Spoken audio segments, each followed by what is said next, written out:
Aujourd'hui, durant notre voyage, nous sommes à Bucarest et nous nous arrêtons pour rencontrer Paul, qui est un lauréat des Messenger of Peace. Donc, Messenger of Peace est un programme de l'OMMS et il a été parmi la vingtaine de jeunes qui ont été nominés cette année, l'un des jeunes qui a été récompensé notamment pour son action pour les réfugiés ukrainiens.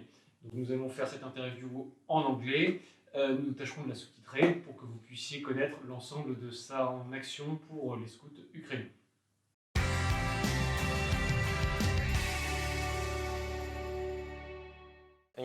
My actions started in the third day of the war, the Ukrainian-Russian war. Yeah. And our actions, I was not alone. I was together with my scout patrol leader and my scout center leader. We went there to the border to help because of a message we received from the Ukrainian scouts asking for humanitarian help at any border city between Romania and Ukraine. And the first day actually, when we went there, we just went to see how things are done, how we can help, what we can do for these kind of people and their situationship. And we didn't had any way of transporting or helping them, but we were there and just to set the ground for us. And after the first day, in the next days, we offered transport and accommodation. And I was in 11th grade when the war started, and I was in school time. And I've decided that I will be missing some school days to come to the border and help. And what we were really doing, we were organizing the other volunteers that were there, either volunteers from the city, from Siget, Siget being the closest city to the border, the border city. They are taught Ukrainian in school, and many people from that city know how to speak Ukrainian. And there were volunteers there trying to help, but they didn't know how to organize themselves or what to do exactly. And also the UNICEF joined as a organization to help with the situation. And we were in there together with UNICEF and with the other volunteers. And what we were really doing, we were helping each and every refugee come to a tent, a big tent, in which we had more zones, in which zone the refugees were supposed to do something, to register with their name and their phone numbers or whatever. They were getting local phone SIMs from Orange and DG, and so they have national and international minutes to call and access to the internet. They were given to people who were there to help.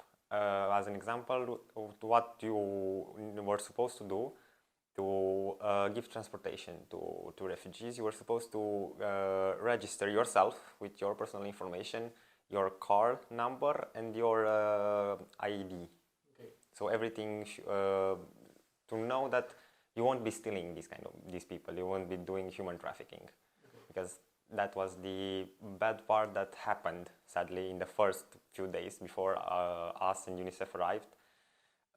There were a lot of human trafficking because there were no regulations there. Nothing happened really. In the first 2 or 3 days, it was a mess.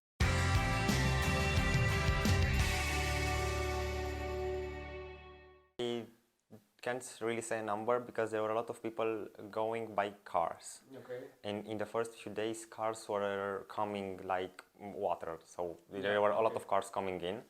But after the first week, they were blocked from Ukraine. The refugees were saying that they had to leave their car in Ukraine because of the huge car jam. They had to leave their car behind. Okay. They had to go by foot. Okay. And there were now, instead of traffic jams, there were crowds, huge crowds, trying to get into Romania but couldn't.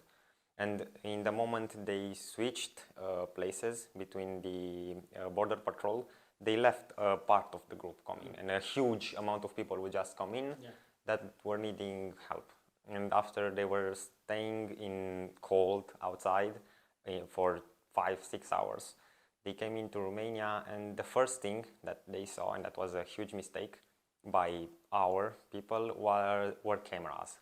The media started recording what was happening, and there were like 6 or 7 huge cameras, the ones used in TV, that were filming these people coming in, and they were scared because of that.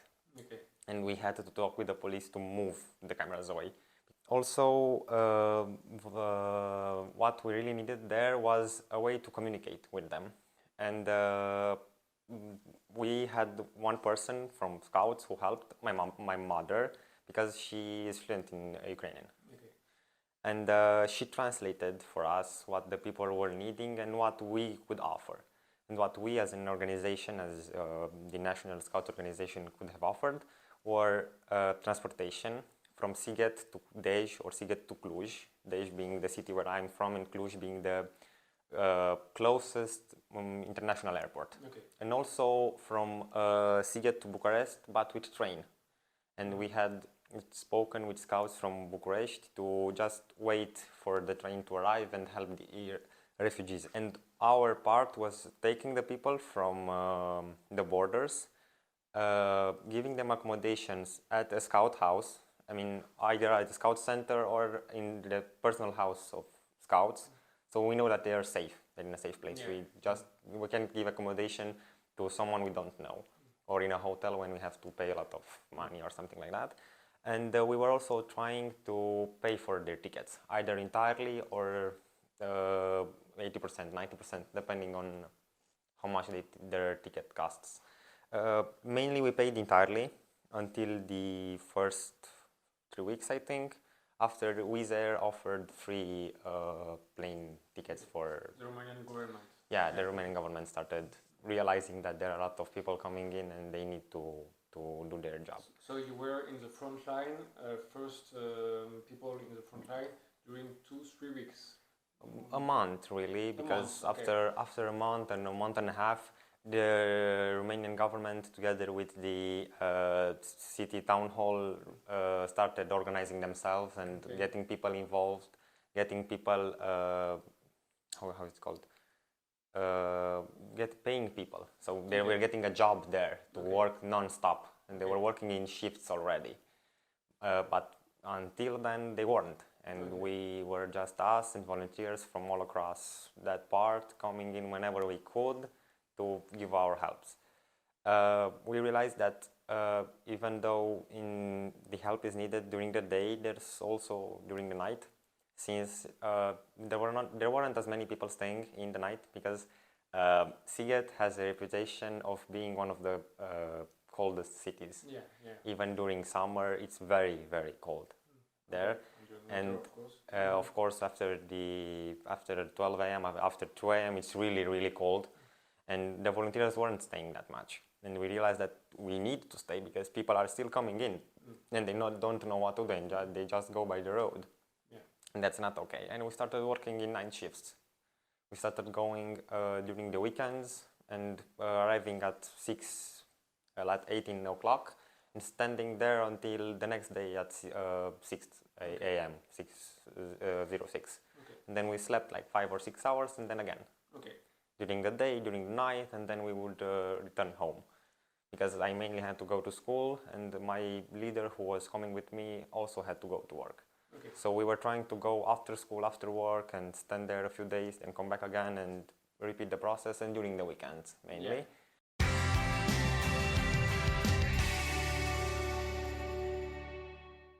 And I can tell you a story of somebody who I really helped during the first days when they were bombing Kiev, the capital. We shared our phone numbers through social media, through some Ukrainian groups, and saying we are giving help to anyone who wants to come to Romania, can come to us, through Scouts, and we can give them help and any kind of information they need. And somebody really called, and I answered the phone. My first thought was, hello, what language are you speaking? And she responded in English, and I kept going with the conversation. And it was a girl talking on the phone. She said that it's a she was crying, mainly on the phone, not talking. It was really hard for me to realize what was happening right there, but I went away in a safe place so I can talk, and talked with her for about 20 minutes or so until I realized to calm her, till I've managed to calm her down and ask what's happening, what does she want to know, and how can we help her, because we as Romanian people couldn't pass the border. She said that she wants to get to Romania or Poland or whatever country, but because she talked with me, she said that she's going to come to Romania, but she has very poor internet access and she cannot access any kind of map, any kind of way of transport there, and she doesn't know what to do. And I've decided that, okay, there's no problem, you don't have a way to get here, you don't know what to do, but we have a way to see the map and we can make a road for you. And she said that that's fine. I said that I will close the call right now. I will make you a map. I will send the map through it. I will write the names down and send you through messages, and I will call you again afterwards and we can find a way for you to get to Romania. And I closed. I talked with my scout leader, and together with her we managed to take from city to city a map for a car to come by. And I sent the location, these cities, one after the other with a dash in between them. Yeah. And I called her, and she said that she recognized some names of the cities and that she's going to take the train. She can't take a direct train because it's very risky. Because if something happens, she won't be able to make it. And she's going to take different trains in different locations until she gets to the closest city in Ukraine, and then she'll walk from there to Romania. And it would take her around 30 hours. And she did so. She went to the train station and jumped on the first train that was on her plan. And I said, okay, there's no problem. I will be all day long, both Monday and the next day there, waiting for you. And if anything happens, you write me and we'll make a way for your arrival to be okay. And she did eventually get to the border, and she said that from now on, if I'm going to get from Ukraine to Romania, you have to pass a river. And there's a long bridge over the river. On that bridge, you have no internet access, no signal, no nothing, because you're passing from one zone to another. There's roaming involved. And she said that she's going to pass that road, that's like the 2-kilometer long road. And she's not going to have any kind of way of contacting me. And I said to her that that's no problem. I will stand right in front of the border. So the moment you leave the Romanian border, you are going to see me. I'm wearing a khaki shirt with a scarf on my blue. And she did see me eventually, and she came to me. I managed to take her to everything that was needed, to registration, giving her a phone SIM, giving her everything. And I said to her that we are going to wait for somebody to come with a car to pick us up. And she said that she met a family in the train, a family of 8, 2 mothers and 6 children, all girls. And they said that they want to come together with her. And she asked me if it's okay to take them all. And I said, yes, everything is okay. I've talked with the scouts to come with some cars, and she arrived alone from the border, and asked what happened to the family. She said that because of people were in a hurry, the moment she left the train station, she couldn't find them anymore. And she just moved on on her way. She couldn't see them anywhere. And apparently that family came to Romania through me. I didn't realize that they were coming. I just helped them go through the registration, and I've placed them in the closest safe spot that was a restaurant. And I went together with the girl, and the first thing that happens when we entered the restaurant was them seeing each other. And realizing that I'm the one who can help them. And eventually all the cars that were supposed to come came, and we took all the girls together in one place, in a scout house of somebody near Cluj, and they held all 8 girls together. So that was the most, I said, inspiring thing that I did, because I was alone. my scout leaders were not able to make it in those days because they were working. And I said that there's no problem, I will go along with the train, I will arrive in the Sziget and I'll find a way to make things happen. Okay. And you were 17, 16 years old? 17 years old, yeah. Years old. We just turned 17 years old. Good job for you.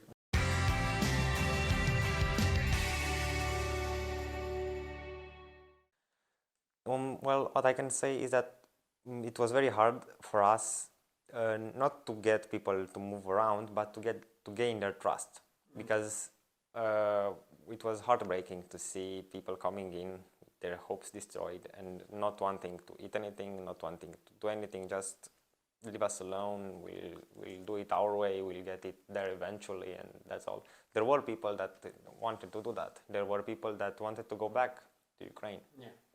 And no matter what we did, no matter who spoke to them, they wanted to go back to Ukraine. And there were heartbreaking moments for us. And we did what we could to help everyone. Everything started to change when the churches started to enter. Every church in every single, or most churches from villages near the Sziget, they speak Ukrainian only. I know that because my grandparents live in one village like that. And they speak Ukrainian on the street, they speak Ukrainian at school, they speak Ukrainian in the church. Okay. The priests, Yes. yeah, were very good speakers of Ukrainian. And they were also people who know how to manage a group of people, a group of other priests, and they had their own way of organizing things. And because, well, you know the priest, you go to church every Sunday, you know him personally, and you see him there working, you just found your leader. Yeah. And the priest, together with us, scouts, started organizing people and seeing things go from worse to better. And then UNICEF started giving organizers. The government started acting up, and it started implying that every single hostel, or everything that can give accommodation to people will have free accommodation for anyone coming from Ukraine, and Ukrainian people will have priority over everyone else. So if somebody calls, hello, we're having 20 Ukrainian people and they need a place to stay, and they call you, you have to take those 20 people. And that was implemented all over Romania, not only the northern part or the border cities. And also transportation was being given free with all the trains in Romania and all the international trains that were going from Romania, like Cluj-Vienna. That's a Cluj-Wien. It's a train that goes from Romania to Austria. It was also free for them because it comes from Romania. And they were given free accommodation, free transport. So our help as scouts was not as needed anymore. Yeah. But we realized that the way the government implemented these people into society was not such in a good way. Because what they were trying to do is place all the Ukrainian people in a city, in the same zone, and leave them there. Okay.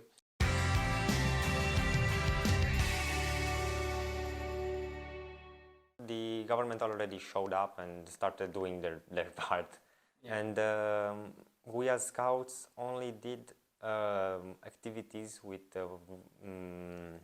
Ukrainian refugees to help them integrate into our society. Okay.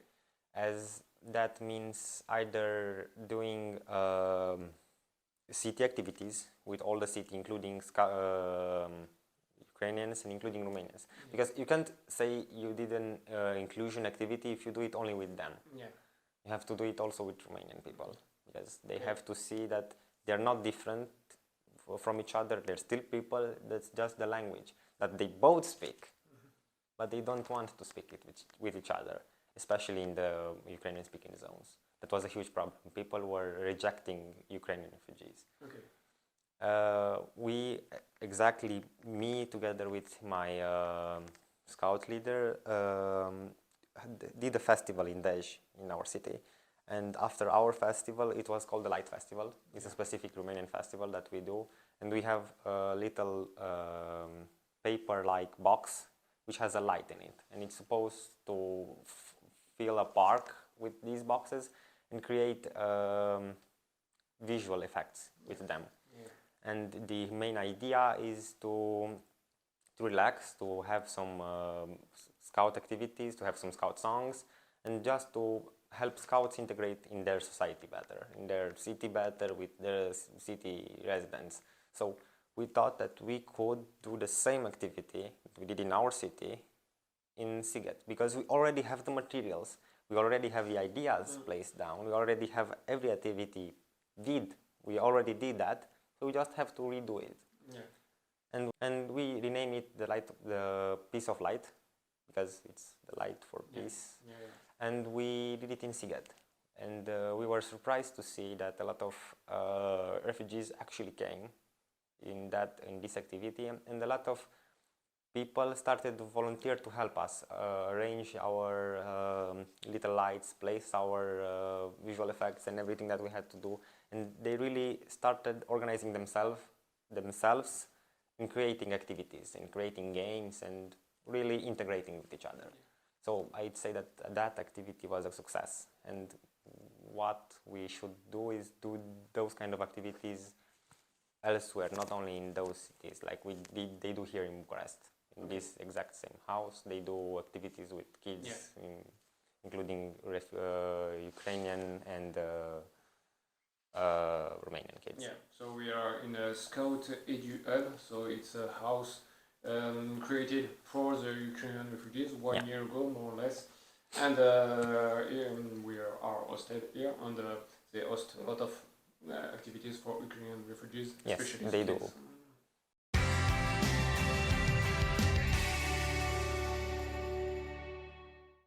And they help it with what they need to integrate. And our future plan, as our scout group's plan and my plan, is to go into Ukraine after the school year ends, since I'm in terminal school year and I have to do my exam and have a lot of things to do.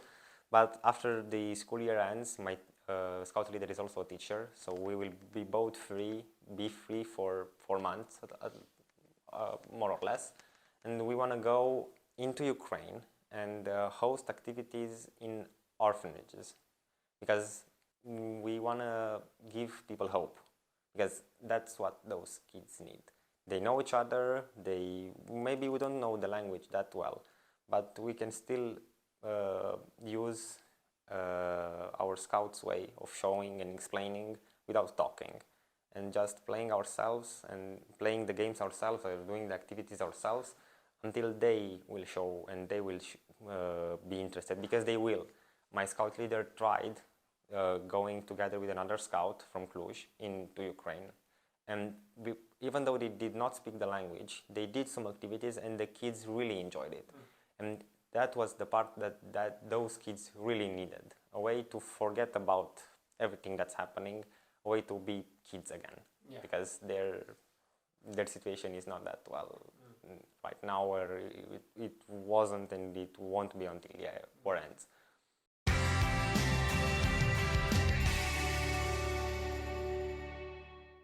I've talked about being in 11th grade. Well, I kept missing school days on end, and I've talked with the school principal. Well, you see, I have to miss the school days because I'm helping Ukrainian refugees, and she said that everything's okay, you can miss as many as you want, because we as your school want to get involved. How can we help you, and how can we help these refugees?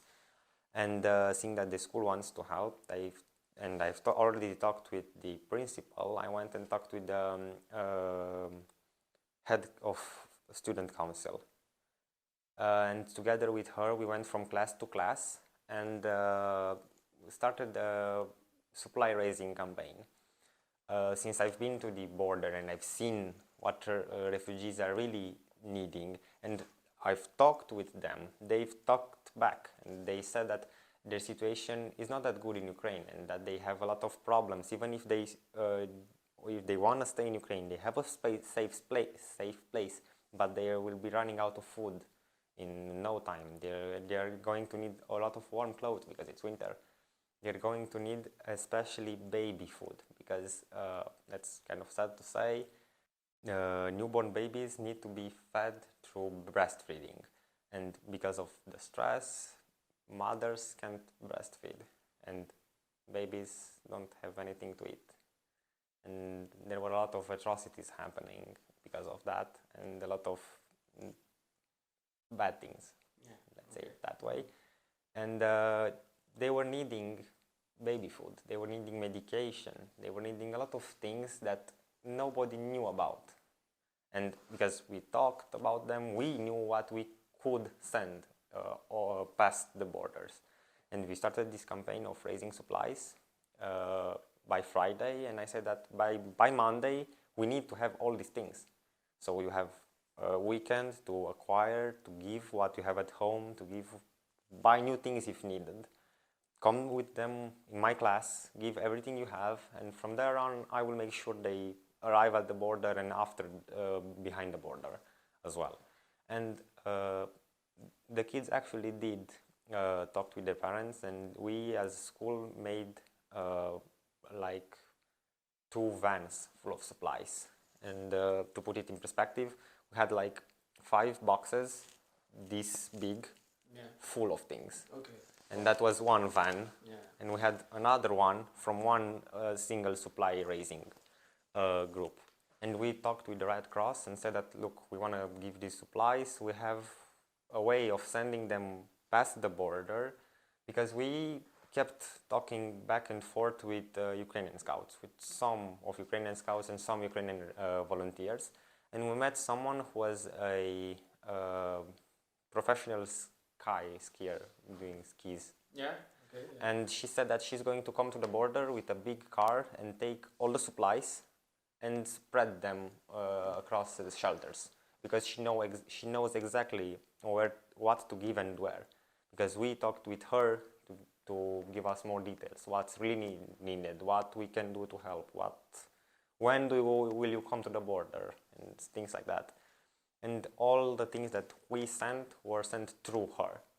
And so right now it's okay with your school. You still have good notes and Everything's okay in school right now. Okay. And even if when I was on the border, every single teacher understood that I couldn't come to school because of that, and none of them punished me by giving me extra tests and asking me questions when I was not in their courses.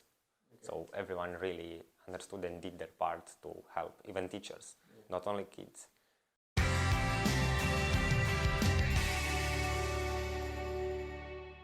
Good promise. I mainly thought about my duty as a person first, then as a scout. I didn't see it as a scout-related thing until the scouts messaged us. And as my duty as a scout, I really never thought of it, because I only thought of it after I would have came home from the border city, because right there in those moments you don't realize what you have to do, you know what you have to do, and I just felt like I had to get involved, I had to tell people what to do, I had to move around.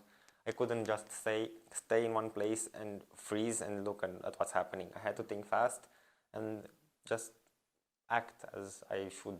I acted like I knew what to do, like I was my own master there in that situation. And I really was, and because I was a kid doing so much, going back and forth and helping, the adults around me started themselves taking me as an example, and started working because they saw the scouts. And I couldn't go to the border for like 2 weeks because I had school and I had to catch up. And my leader went there instead of me, and she was asked, "Where is the boy?" There was a scout boy coming in. What happened to him? And she said that he's catching up with school. He will be back. Don't worry. So volunteers were looking, especially for me, and I was not expecting that. to be honest. They were just, I don't know, impressed or something like that. But as a scout, I didn't realize, nobody taught me nobody has said to me anything what to do. I just did it by my own, and I think I just did it as a scout should do it. You did your best, and it was... Yeah, I did my best, and I kept on going and kept on doing until it wasn't necessary anymore.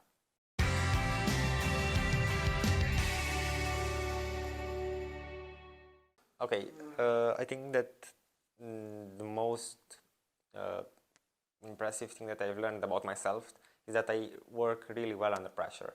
Like it doesn't matter what's happening. If I see something and I know there's nobody helping, I will help. I will be the first one to go. And I realized that adapting to people's situations might help them calm themselves, because if somebody really scared comes and talks to you and he's agitated, and you yourself start to be agitated, you're only making things worse. Yeah. So you have to adapt depending on the person you're talking to. Because if you're talking with somebody who's very calm, who's very like a lion, you might want to crack a few jokes, you want to make them feel a bit more happy and relaxed. But if you're talking with somebody who's really like this, you want to be calm, you want to be there for them, you want to adapt and change depending on the situation. I think that's the most skillful thing I learned from this experience.